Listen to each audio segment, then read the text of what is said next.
Bonjour à tous, c'est le docteur Walid Mekedem et aujourd'hui on se retrouve avec un collègue que je laisse se présenter. Bonjour à tous, Paul Mathieu, cardiologue du sport, et aujourd'hui je vais tester la machine juste là. Alors je suis un petit peu en stress, désolé, la caméra elle bouge parce que bon, on n'a pas de cadreur forcément.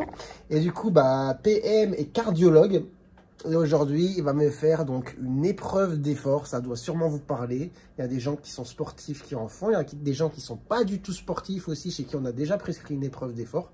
Donc juste un petit mot, qu'est-ce que c'est l'épreuve d'effort? Donc l'épreuve d'effort, c'est comme le nom l'indique, hein, j'ai l'impression que on va faire du sport, un effort maximal afin de tester les performances cardiovasculaires, donc de voir comment réagit le cœur à l'effort.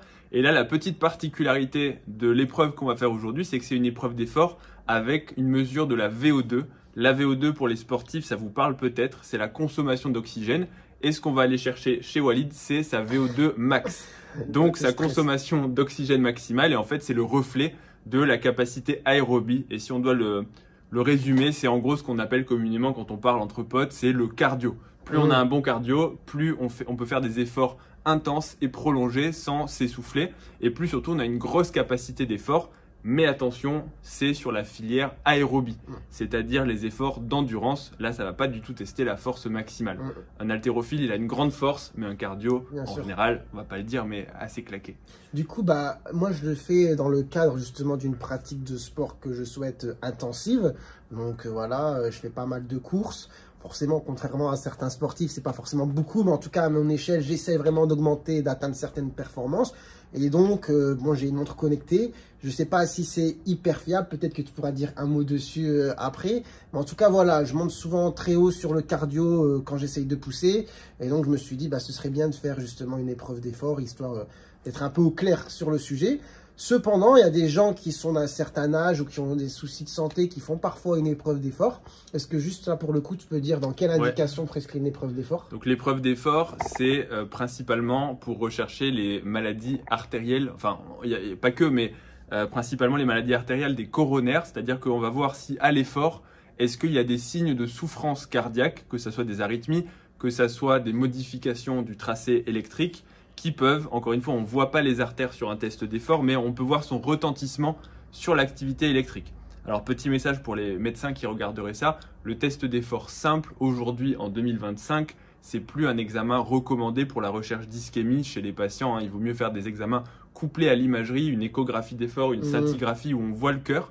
Ça donne des renseignements supplémentaires, mais le test d'effort garde des indications chez les patients sportifs parce que c'est un effort qui est physiologique et qu'on va vraiment pousser l'effort au maximum, alors que ce n'est pas du tout le cas sur une scintigraphie où c'est des protocoles très courts. Là, le but, c'est de regarder les arythmies, la tolérance à l'effort et quand on le couple à la VO2, encore une fois, la capacité cardio. Donc, c'est vraiment plutôt dans le but de l'effort. J'avoue, je stresse un peu parce qu'en plus, c'est sur tapis. Donc le tapis, j'ai peur que ça fasse comme dans les dessins animés, tu vois, que ça aille trop vite et qu'à la fin, fou, je décolle en arrière. J'espère pas, mais du coup... Pour l'instant, j'ai eu encore aucun mort sur tapis. Peut-être qu'il sera le premier. Non, on espère que ça continue. Ça tourne mal. Ainsi. Mais en tout cas, du coup, on va se préparer. Je vais mettre les électrodes, c'est ça. Et puis après, on va filmer l'épreuve. C'est moi qui vais te mettre les électrodes, surtout. Ouais, le jour où impatience se prépare lui-même, moi franchement, je mets sur le transat, j'arrête. Allez, on se retrouve tout de suite pour Et attends, je vais faire une parenthèse. Promis, on s'est pas coordonné sur les t-shirts, qu'on a quasiment les mêmes t-shirts noirs colvés. Je vous jure, c'est pas fait exprès. C'est pas fait exprès. C'est le hasard. Mais au moins, c'est bien, on est coordonnés.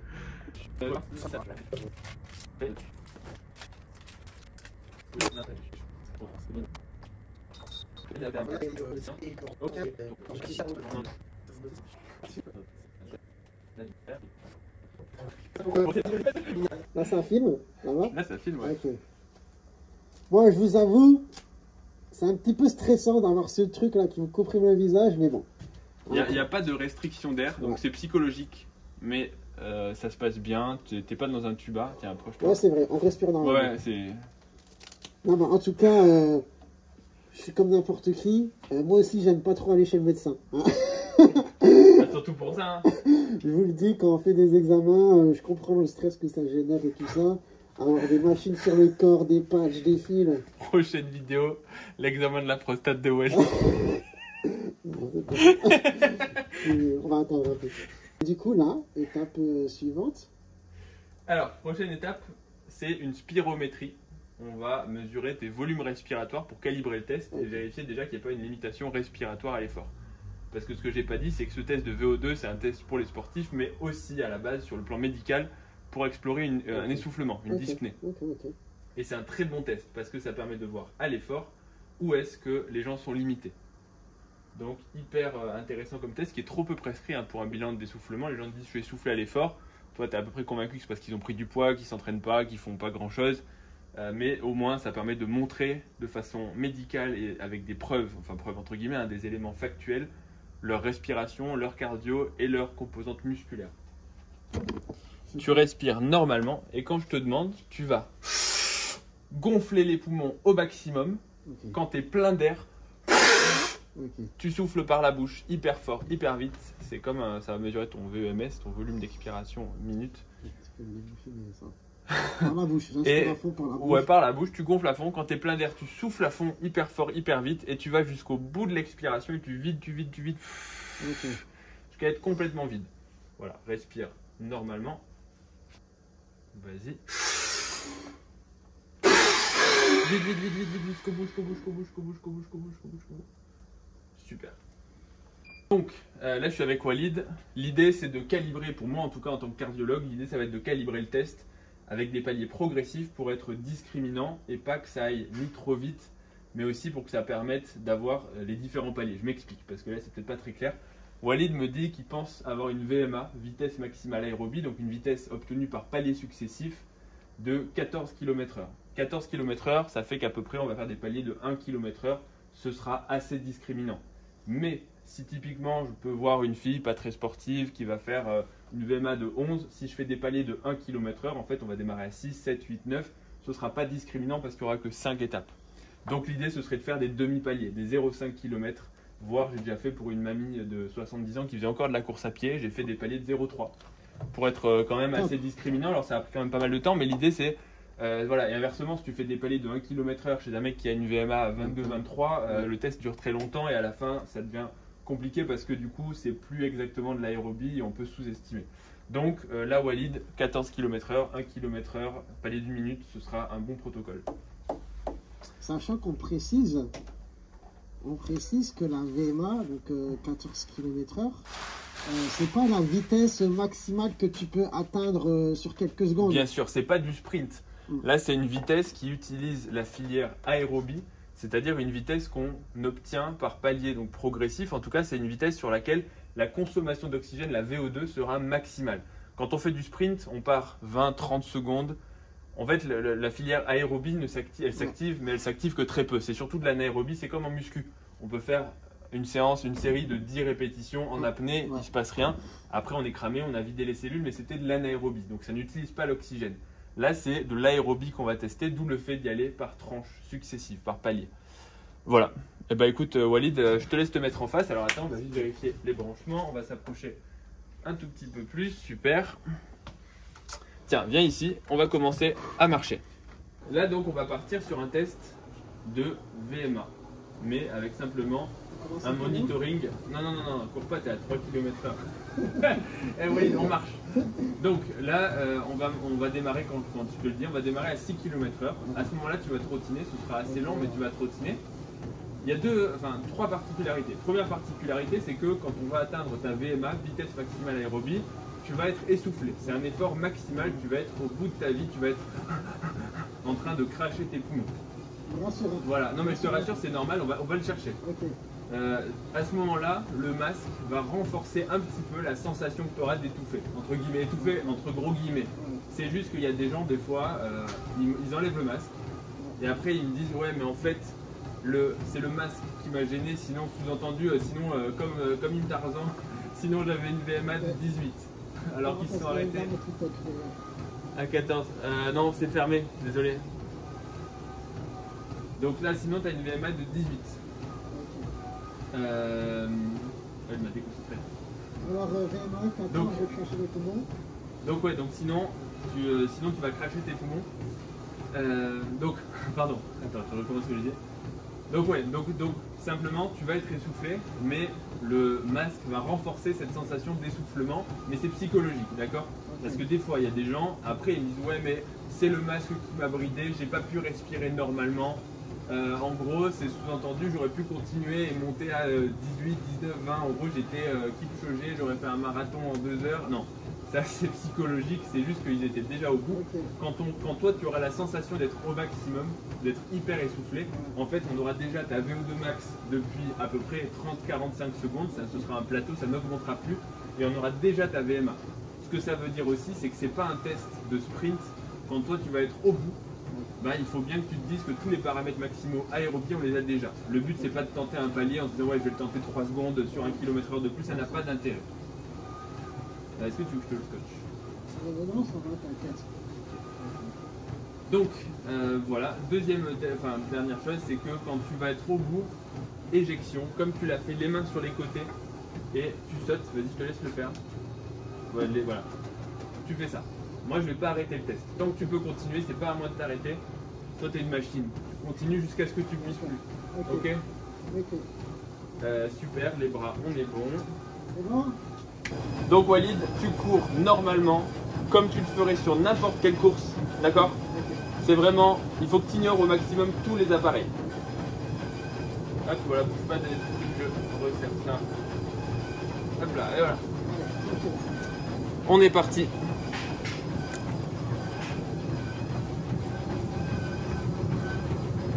On fait un 6 km/h. T'es à 6, ouais. Et je stresse, donc j'essaie de bien carburer mon souffle. Non, non, essaye pas. Fais normal. Ok. Vraiment, il y en a, ils essaient de respirer. Non, non, normal. Comme tu le ferais dans n'importe quelle course. On passe à 7. Là, on arrive sur une vraie vitesse. Je rigole. Ouais, c'est vrai. Non, c'est l'échauffement. Non, mais je veux dire que je cours là. Ouais, tu cours, mais là, c'est l'échauffement.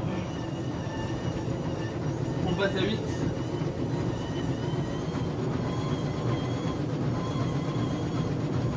Hop, on passe à 9.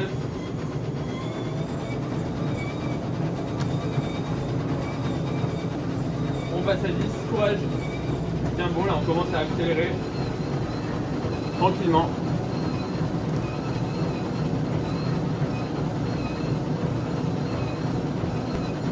On passe à 11, on tient bon, toi Walid, il en reste encore un petit peu, pour l'instant tout va bien.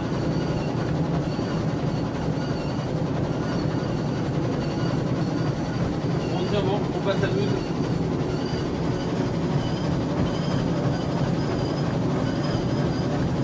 Allez, courage, on passe à 13.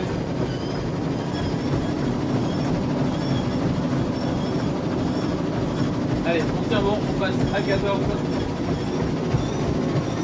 Courage Walid, on y va. Voilà, super, on tient bon.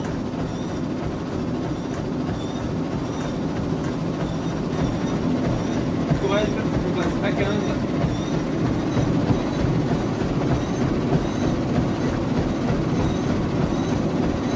Allez, on s'accroche.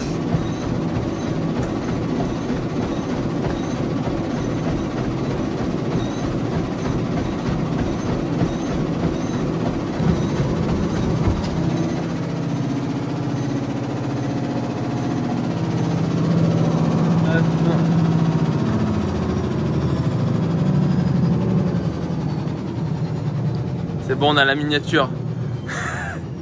Attends, je te dégage ça. Attends, je peux pas te l'enlever avec une seule main. Hop là. Ça va? Et voilà, il est libre. Bon, Walid. Il est mourant. Ça tourne mal.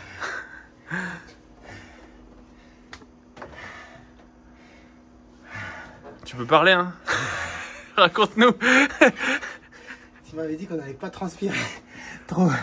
Pas trop, non, non, pas trop. Je suis en nage. Ouais, ça va, non, t'es pas en nage. T'as transpiré un peu, mais t'es pas en nage. En nage, c'est quand les électrodes se décollent, que là, tu vois, tout est encore collé. Ah. C'est dur. Ah bah, à la fin, c'est un effort maximal hein, que tu peux atteindre. Je vais pas me trouver d'excuses. Je pense que tout le monde se cherche des excuses. Non, mais t'as le droit, c'est le masque. Le masque était un peu serré. Là, c'est pas le masque. C'est-à-dire, c'est vraiment... Quand le tapis va hyper vite à la fin, ça fait juste peur de... Genre, je relâche et je me fais éjecter, je me fracasse la tête sur le truc, tu vois. Ça aurait fait des vues au moins. Ça aurait fait des vues. Je sais pas si j'aurais pu dire plus. Non, en fait, moi je vais répondre pour Walid. En fait, on voit sur la courbe, donc en bleu, c'est ta VO2. Et c'est ta VO2, donc max, parce qu'on voit qu'à la fin, tu vois, j'ai augmenté d'un palier. Et ta VO2 n'a plus augmenté. C'est-à-dire qu'en fait, c'est ton plateau de VO2. Donc c'est le signe qu'en fait, ça veut pas dire que tu n'aurais pas pu tenter, mais tout ce que tu aurais pu faire au-delà, ça aurait été de l'anaérobie et donc du sprint. Et manifestement, là, tu n'étais plus en capacité de sprinter, tu vois, tu étais en train de te faire dépasser par le tapis. C'est assez rare les profils qui peuvent gagner 1 km/h au-delà de leur seuil de VO2, ça arrive. C'est typiquement, en général, c'est des crossfitters ou des mecs avec un gros gabarit musculaire qui plafonnent, tu vois, sur leur cardio, ils arrivent à leur limite, mais musculairement, ils ont encore un peu de réserve, donc ils arrivent sur du mental à faire 30 secondes d'un palier au-dessus, mais la VO2 augmente plus, voire même à la fin, elle diminue. C'est-à-dire qu'à la fin, tu fais plus que de l'anaérobie, c'est de la muscu, quoi, ce que tu fais. Mais je sens que là, j'ai poussé à fond parce que tu vois, la reprise du souffle, elle est dure, tu vois. Ah ouais, là, je vois, la récup, on mesure la récup en termes de vitesse, de fréquence cardiaque, et on va voir un petit peu tout ça. Faut que je souffle. Ouais, prends ton temps, hein, Walid. Tu veux de l'eau Ça va, je suis content, j'ai été jusque 15 quand même. Non, c'est très bien. Et ouais, j'aurais pas fait plus. Non, tu pouvais pas. Comme tu dis, on peut toujours trouver des excuses. En même temps, tu as toujours envie de te dire non, mais si j'aurais pu. Si vraiment, si je m'étais poussé un peu plus, j'aurais pu. Non, en fait, à un moment, quand t'es. Ouais, c'est ce que tu te dis après. Mais quand t'es dessus, tu réfléchis en train de te dire pitié, tuez-moi, quoi. Achevez-moi. Donc, on vient de déterminer les seuils de Walid. Est-ce que vous êtes curieux? Donnez vos pronostics dans les commentaires. Moi-même, je suis curieux. Donc, est-ce que tu veux nous expliquer ce que c'est que les seuils? Est-ce que tu veux que je le fasse? Ah bah, je te laisse faire. Ok. Donc, les seuils d'entraînement. Alors, en fait, les seuils d'entraînement, c'est entre guillemets un abus de langage. C'est pas ce que mesure le test. Le test ne te donnera pas tes seuils d'entraînement, mais il va te donner des seuils, on va dire, énergétiques, qui sont le seuil. Le premier seuil, ce qu'on appelle physiologiquement le premier seuil ventilatoire et le deuxième seuil ventilatoire. En pratique, le premier seuil ventilatoire, c'est celui qui correspond à l'endurance fondamentale. Et d'un point de vue physiologique, c'est le moment où en fait, il commence à y avoir un petit peu d'anaérobie. Je vous donne un exemple. On marche dans la rue. Normalement, tant qu'on marche tranquille et qu'on est jeune, on peut marcher de façon indéfinie. On peut marcher hyper longtemps. Ce n'est pas un problème énergétique. À un moment donné, on va s'arrêter parce qu'on va avoir des ampoules, on va avoir envie de pisser, on va avoir faim. On va avoir soif, mais ce n'est pas un problème d'énergie. Parce qu'on est uniquement en aérobie. Ça veut dire que toute l'énergie qu'on consomme pour marcher est renouvelée par l'oxygène. Donc on est inépuisable. On monte dans l'effort. L'effort est de plus en plus intensif. Et à un moment donné, on va arriver à un seuil qu'on ne pourra plus supporter uniquement en aérobie. Ça veut dire qu'il faudra compenser par un tout petit peu d'anaérobie. Et donc, anaérobie veut dire épuisable. C'est plus renouvelé par l'oxygène. Donc ton premier seuil d'endurance fondamentale, ici, on va donner les valeurs, hein, mais tu vois, ici, c'est 115 de fréquence cardiaque et bon, VO2 à 28, ce qui est une bonne valeur en course à pied, mais surtout, je l'ai déterminé à 7 km/h. Ça veut dire que quand tu es à 6 km/h, globalement, tu trottinais et tu étais très bien. Okay. Mais à 7 km/h, il commence à y avoir un petit décrochage où globalement, tu as une part d'anaérobie. Okay. Elle est minime. Tu peux courir hyper longtemps et une sortie d'endurance fondamentale, typiquement en prépa marathon, ta sortie longue à la fin, elle sera de 2h, 2h30. Ça ne veut pas dire qu'il faudra que tu la cours à 7 km/h, mais tu seras à 7,5, 8, un truc qui soit détendu où tu es tranquille. Ensuite, tu montes dans l'effort, il y a de plus en plus d'anaérobie et donc tu es de plus en plus épuisable facilement, rapidement. Et après, tu arrives dans ton deuxième seuil ventilatoire, ce qu'on appelle le seuil lactique, où en gros, tu rentres dans la zone rouge, où là, il commence à y avoir un véritable décrochage dans les paramètres, et notamment dans la part d'anaérobie. C'est là où il commence à y avoir beaucoup d'acide lactique qui arrive, et donc on commence à ventiler beaucoup plus pour apporter de l'oxygène et finir ce qui reste, mais aussi expulser l'acidité par justement l'acide lactique. Hein, justement, on l'évacue en même temps que le CO2. Et donc, c'est des efforts qui sont épuisables hyper rapidement. En gros, quand tu rentres dans la zone rouge, quand tu arrives à ton deuxième seuil, c'est 4 minutes, 5 minutes. Et après, tu montes encore un petit peu et tu arrives à ta VMA, ta vitesse maximale aérobie, une vitesse où là, l'aérobie est au maximum et tu ne peux pas monter plus. C'est-à-dire que c'est ce qu'on a vu, c'était le plateau en fait. Voilà. On peut le remontrer sur la courbe. Mais c'est vraiment ici où on voit que la courbe bleue, elle montait plus. C'était vraiment un plateau sur le dernier palier. Donc c'était la VO2 max de Walid. Son système aérobie, son cardio ne pouvait pas monter plus. On veut le chiffre. On veut le chiffre. Bah, ton chiffre, il est à 48. Oh. 48 de VO2, non mais c'est pas trop mal. Ok, ça... Donc en fait la valeur, le chiffre de VO2, on s'en fiche un peu, enfin à part Ouais. la poster sur internet, ouais, Ouais. j'ai moi la plus grosse, bon. Ouais. Voilà, mais globalement la VO2 c'est le reflet de votre capacité aérobie globale. Et c'est pas forcément le signe que vous allez être bon dans un sport. Hein. Typiquement, on peut avoir. En fait, en gros, c'est le moteur. Ok. Mais typiquement, tu peux être avec une même VO2, tu peux être bien meilleur en course à pied qu'en natation ou Ouais. qu'en vélo. Ça dépend aussi après de ta morpho, ça dépend de ton, tu vois, de ta longueur des segments. Les nageurs ont des grands bras, des grands torses. Globalement, les coureurs ont plutôt des grandes jambes.